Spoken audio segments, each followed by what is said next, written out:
burning down pretty good now.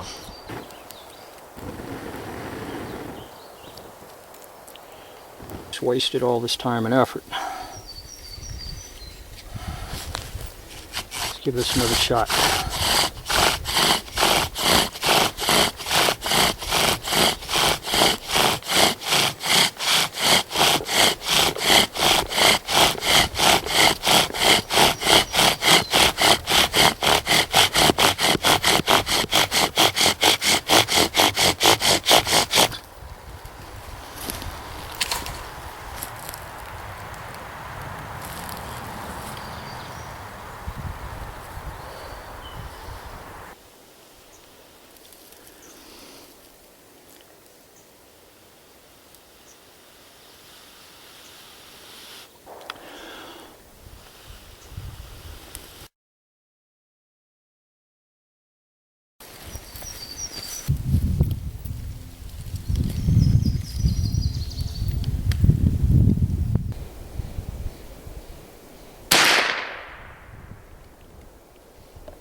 Hello, welcome back to part 2 of the primitive rock pit cooking video. I'll include a link to part 1 in the description box below. Those of you who have already seen it are aware of the I had to cut the video short due to some really bad weather conditions, and so this is about, I don't know, it's about 6 or 7 weeks, 8 weeks later, and the snow's gone. Weather's beautiful up here, so I've been really super busy, and so I'm finally got a break, able to get up here, and happy to get the part 2 of this video going here. And so I got the fire going. I'm going to let this heat up here for about an hour. It takes about an hour for those rocks to get good and hot, and when we're ready to put the food in the pit, I'll go ahead and get the camera going again, and we'll get that food cooking, and hopefully get that. It'll be in the pit for probably about an hour, I'm thinking, approximately, and then pull it out of there and enjoy a nice meal. Stay tuned, I shall return.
Okay, this has been going for about an hour and 15 minutes. The rocks are, I can't even keep my, ooh, man, that is hot. So when they get to that temperature, you should be good to go. I'm going to scoop these coals off to the side. I'm actually going to put a few up here because I've got another project that I'm working on. Whew, man, that is hot.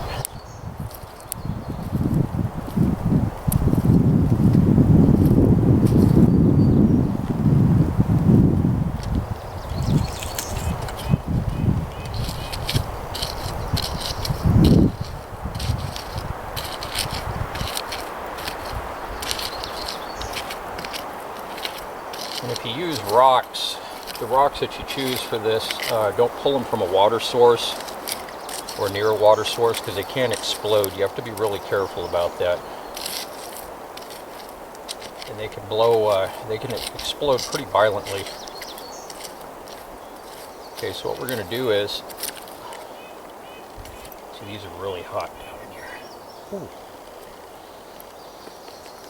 I'm going to do a Cornish game hen for demonstration purposes.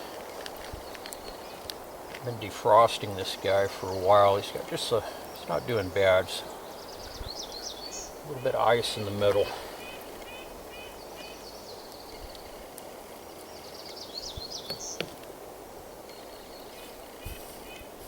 I'm going to stick a rock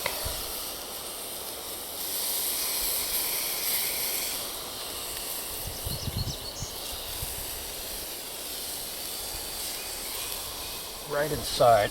Ow! Boy, that is hot. Singed the hair right off my knuckles. Okay, we're going to put them down in there just like so.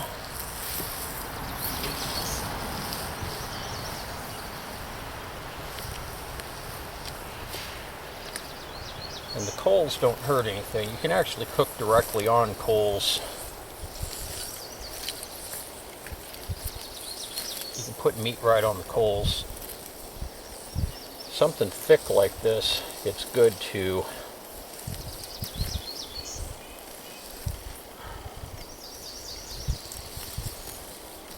use the hot rocks because it's a more sustained heat source.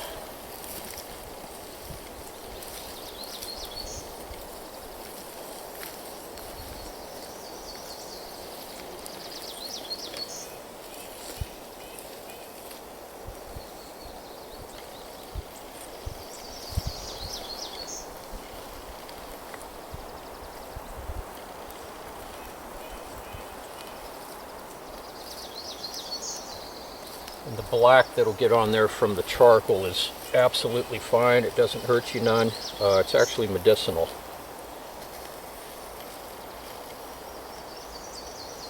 It absorbs toxins.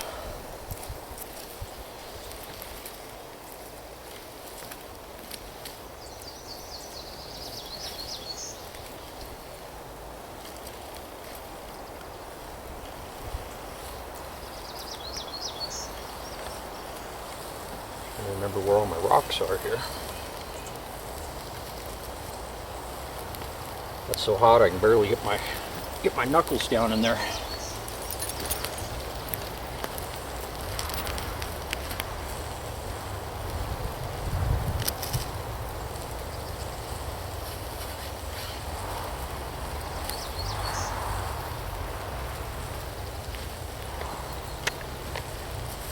And the pit with the sides act as a heat reflector, and it concentrates and holds the heat into the center.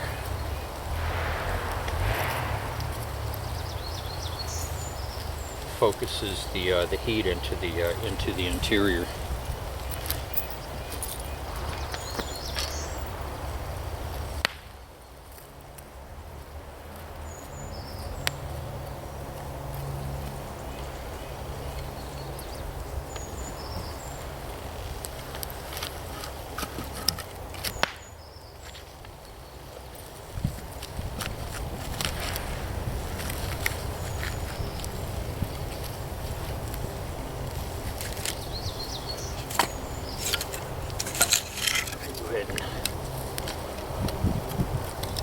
Cap over the top here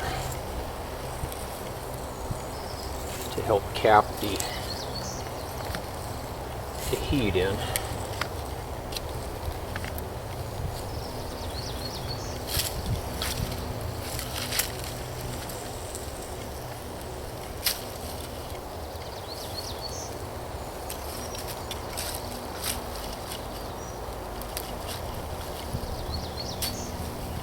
Check on that. It's 122, so let that go for about a good 30 minutes, and then give it a check and see how it's doing. I can feel a lot of heat coming through these bowels here. I'm gonna have to keep an eye on these. I'm using deadfall. Grain wood would be better.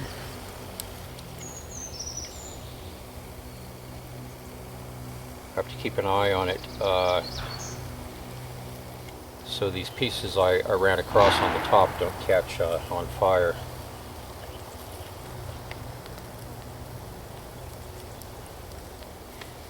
Get keep a very small fire going here for another project that I'm working on. I just need a very, very small amount.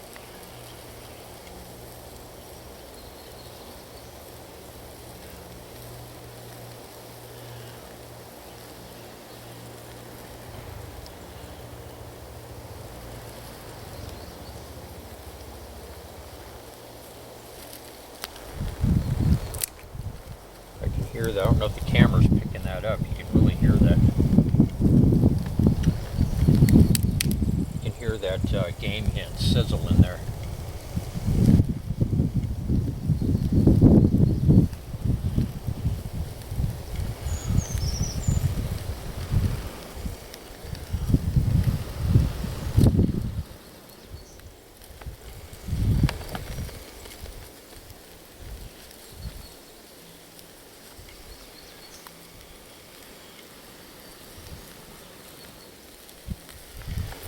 I'm going to do another video on bone broth.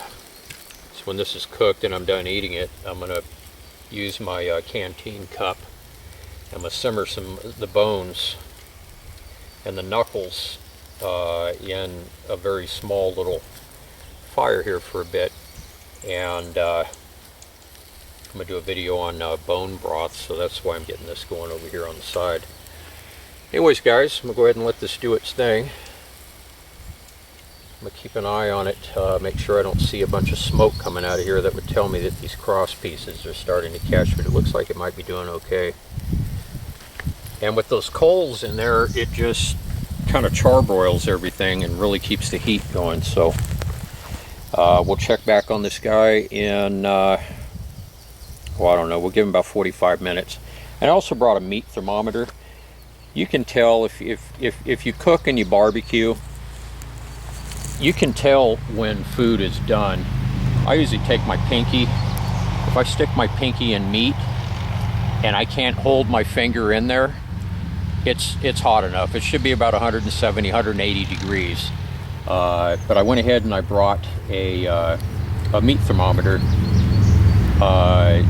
so we can go ahead and we'll stick it in the thickest part of the bird in about 45 minutes to an hour, and to check the internal temperature. So anyways, guys, stay tuned and I'll be back in a while. Yeah, it's only been cooking for about 15 minutes, but just wanted to come back real quick and explain what I did here. To cap the heat in, I just grabbed some deadfall and put it over the top of the fir boughs, and I can take my finger, shove my finger down through the fir boughs into the interior, and I can feel the heat. It's really hot down in there. So that'll help to just kind of cap it in, and this thing should be cooked in about an hour, so I'm thinking probably about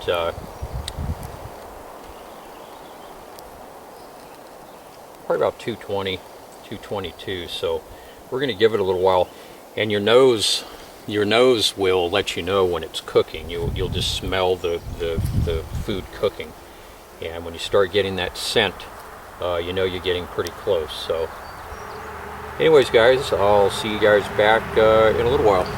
Stay tuned. It's been in here for probably about an hour and 20,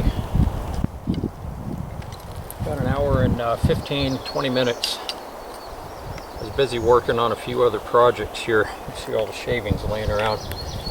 Just go ahead and pull this everything off and see what we're looking at here.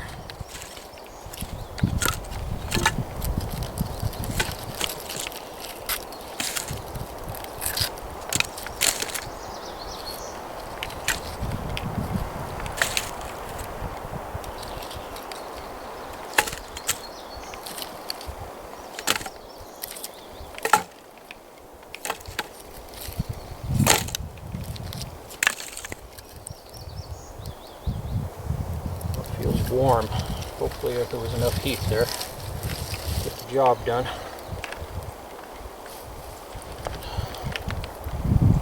Let's see what we're looking at down in here.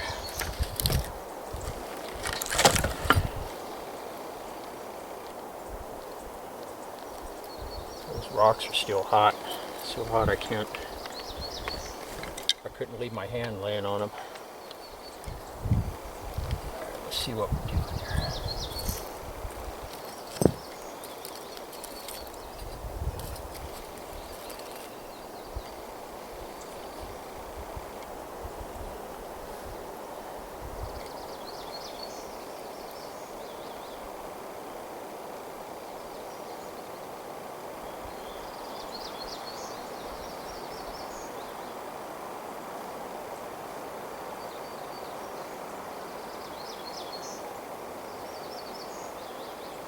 I'd say we're done, guys.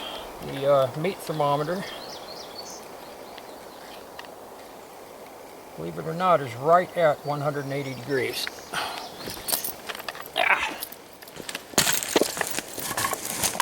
That's dropping off now.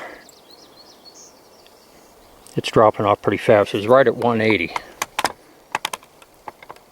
Well, that's hitting it right on the money. Stick it in up here.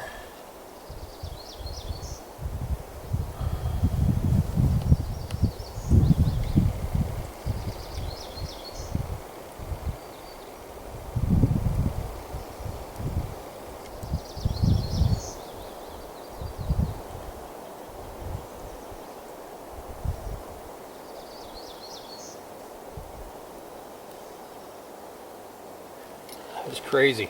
I'm amazed that it's exactly 180 degrees. I've never used a meat thermometer before on these. I always just use my pinky, and but just so you guys don't think I'm pulling your leg here, I gotta show you this.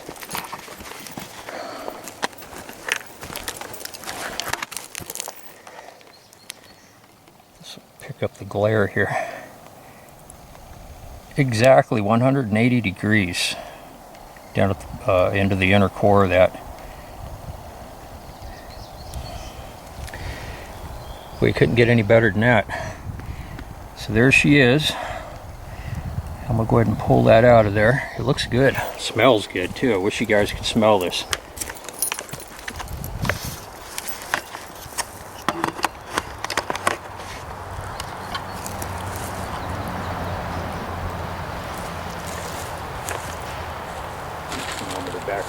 Bag over here.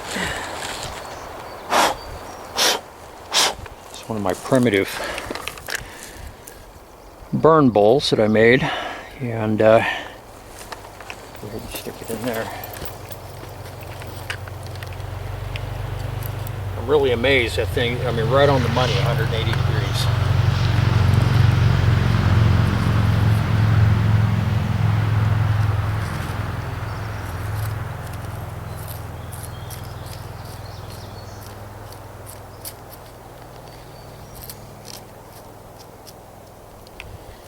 Grab a quick picture here.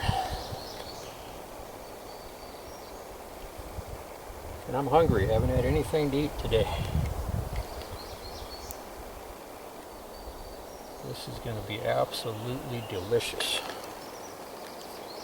I know you guys are admiring my snappy purple cell phone case. I was thinking that earlier when it fell out of my pocket. Actually, what happened was I replaced my phone. That's the only color the cell phone store had, so don't be too hard on me about it now. At least it's not pink. I'll at least say that in my defense.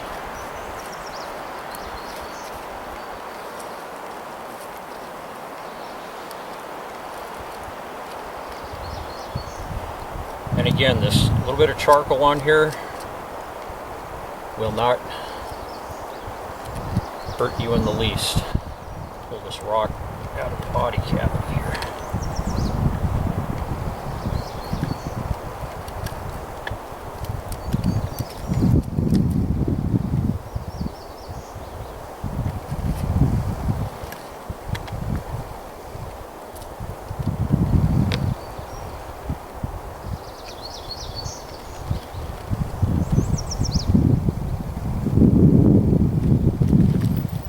Smells great.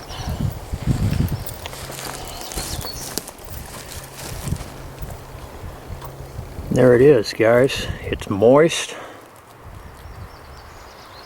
juicy inside, steaming.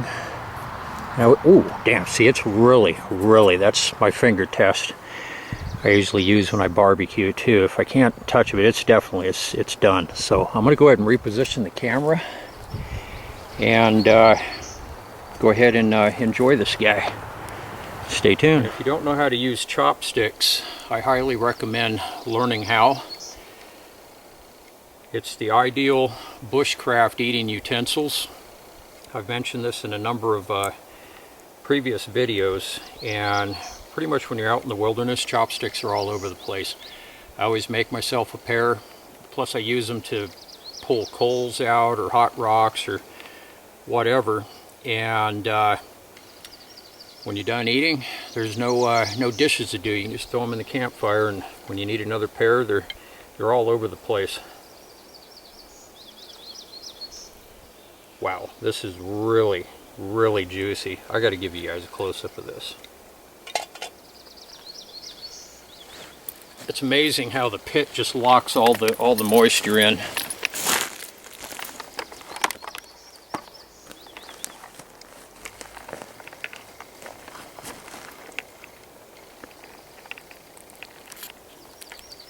I don't know if the camera's picking that up, but it's just totally juicy, and it's hot. I can't even leave my finger in there.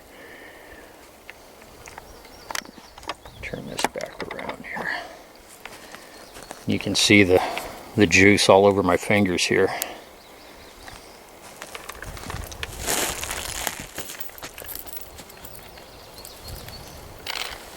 So my next video I'm going to do, I've got a little tiny fire going right here, and my canteen cup.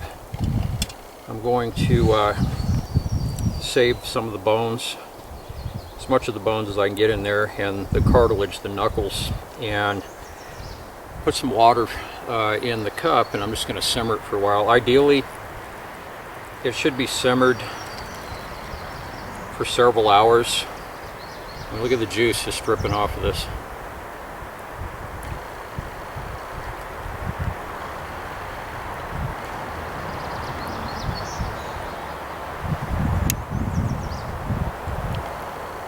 Oh yeah.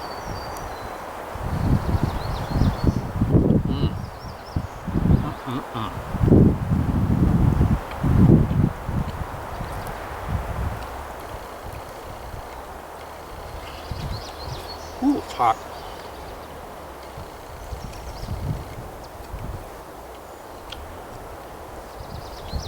Sorry about the pig out. Haven't ate all day.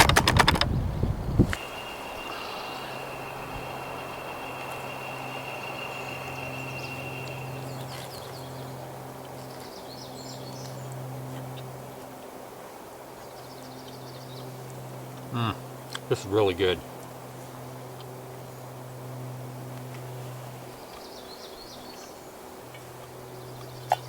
Now, if you make chopsticks, it's your responsibility to make sure that you construct these from non-toxic wood. I'm in a coniferous forest, so my go-to is usually pine, fir, or cedar. You just don't want to construct them from toxic wood like yew. That wouldn't be good. Anyways, guys, I'm going to go ahead and pig out here and get started on the next video. So I appreciate you guys joining me on this one. Please like, subscribe, and share. I hope all of you are having an outstanding day, depending on where you're located, and I will see all of you very soon on the next one. And check the description box for video number 1.